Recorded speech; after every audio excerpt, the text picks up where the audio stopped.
Сәлем достар. Бүгін мен сіздерге «Все без ума от Мэри» фильмін қысқаша баяндап беретін боламын. Видео басталмас бұрын арнаға жазылып қоңыраушаны басып қойыңыз. Сонда сіз жаңа видеоларды бірінші болып көре аласыз. Ендеше видеомызды бастаймыз.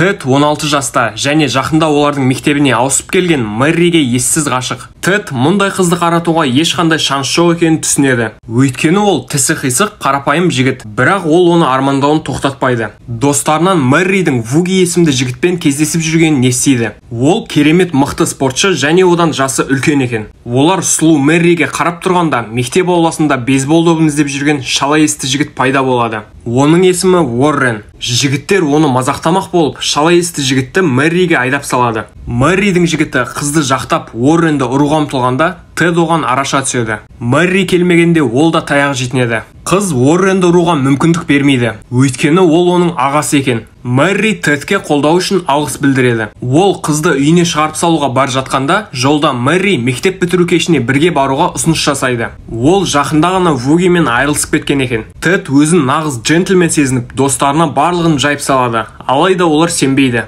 Тед қызды мерекеге алып кетуге келгенде Уорренге бейсбол добын сыйламақ болады. Және байқаусызда оның құлағына тиіп кетеді. Уоррен жынданып кетеді, себебі құлағы оның жанды жері еді.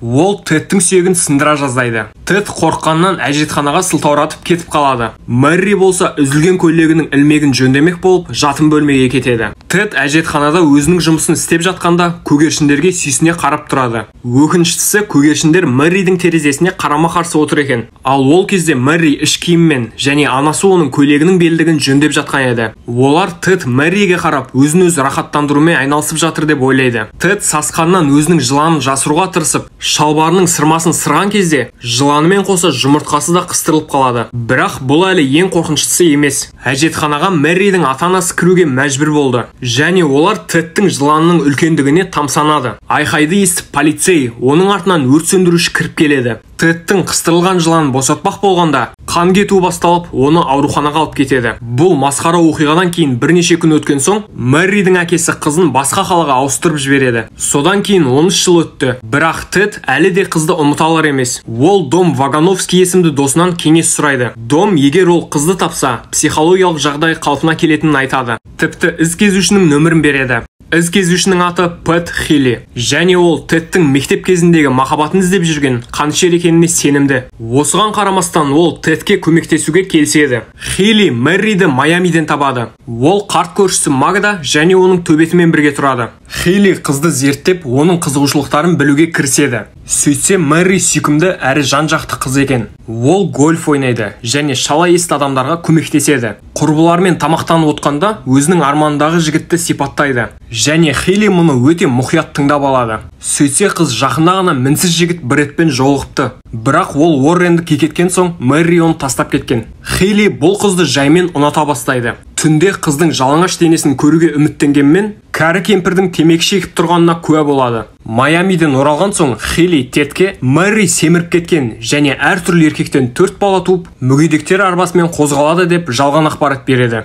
Тед таң қалады. Ол түні бойы ұйықтай алмай, ақыры мектеп кезіндегі махаббатымен кездесуге бел буады. Алайда Хилли Мэридің Японияға кетіп қалғанын айтады. Ал өзі болса, заттарын жинап Майамиге қарай тартады. Ол қызға қырындап, оған қандай жігіттер ұнайтынын сұрайды. Және өзі архитектор, Непалда үйі бар және шала есті адамдарға қамқорлық көрсететінін айтады.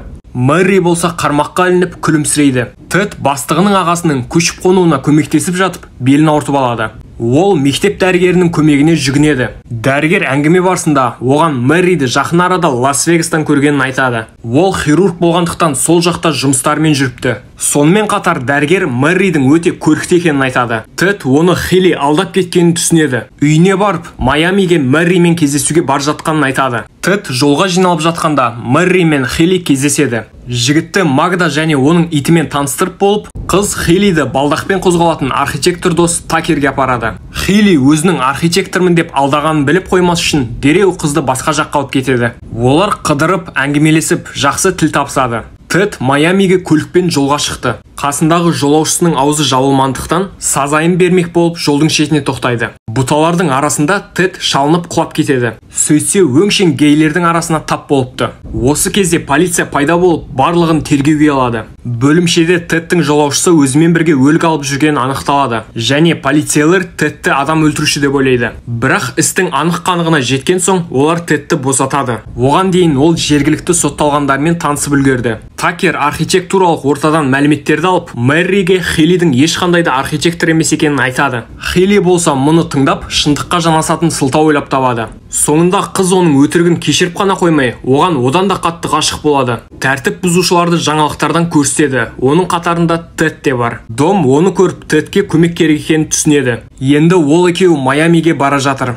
Хейли Мэрридің сеніміне кіріп алады, және олар жиі кездесе бастайды. Оларды Тед пен Дом көргенде, Хейли қызды өзі жаулап алу үшін оларды алдағаны белгілі болады. Хейли кеткен соң Тед қызбен жолығып, оны кешкі асқа шақырады. Мэрри Магдаға Тед жайлы айтады, ал Хейли мұны естіп қояды. Кенеттен қонаққа Такер келіп, Хейлидің қасақана адам өлтіруші жөніндегі анықтаманы қызға көрсетеді. Мэрри қатты қорқады, енді ол жігітпен кездескісі келмейді. Ал Хейли Такерді аңдып, оны да ешқандай архитектор емес екенін біледі. Ол қарапайым пицца тасымалдаушы екен, және оның аты Норман. Бұл екеуі Тедке қарсы бірігуді шешеді. Бұл уақытта Тед кездесуден алдын өзін-өзі рахаттандырып алмақ болады. Артынан олар кешкі асқа барады. Екеуі уақытты керемет өткізіп, қыз Тедті өзінің үйіне шақырады. Екі жұп бір-біріне тамсанып отқанда, Хейли мен Норман Магданың итіне және өзіне дәрі береді. Бұл дәріден кейін олар агрессия таныта бастайды. Ит Тедке жолбарыс секілді атылғанда, Тед әрең құтылады. Бұл оқиғадан кейін Тед пен Мэрри жиі кездесе бастайды. Олар бірге көңіл көтеріп, Уорренмен ойнап, нағыз ғашықтарға айналады. Барлығын бір жасырын хат бұзады. Онда Тед Хейлиді Мэрридің соңына түсу үшін жалдаған деп жазылыпты. Мэрри Тедті қуып жібереді, ал ол Хейлиге барады. Бұл жерде ол жасырын хатты басқа біреу жібергенін түсінеді. Бұл іске Хейли мен Норманның еш кінәсі жоқ екен. Өзінің пәтерінде Мэрри Домды кездестіреді. Сөйтсе ол оның мектептегі жігіті Вуги екен. Ол оның шатыр кетіп қалған кезде айырылысып кеткен. Бірақ Вуги оның соңына түскенін қоймай, туфлилерін ұрлап, тіпті қыз мекен жайын және фамилиясын ауыстыруға мәжбүр болыпты. Және Тед пен Хейли жөніндегі жасырын хатты осы Вуги жіберген екен. Вуги нағыз жындыға айналып, Мэрридің тағы да бірнеше туфлиін ұрлап алады. Ол қызға ұмтыла бергенде Хейли мен Норман жетіп келеді. Олар алыс емес жерде барлығын естіп отыр екен. Екеуі Вугиді сүйреп кетеді. Артынан пәтерде Тед пайда болады.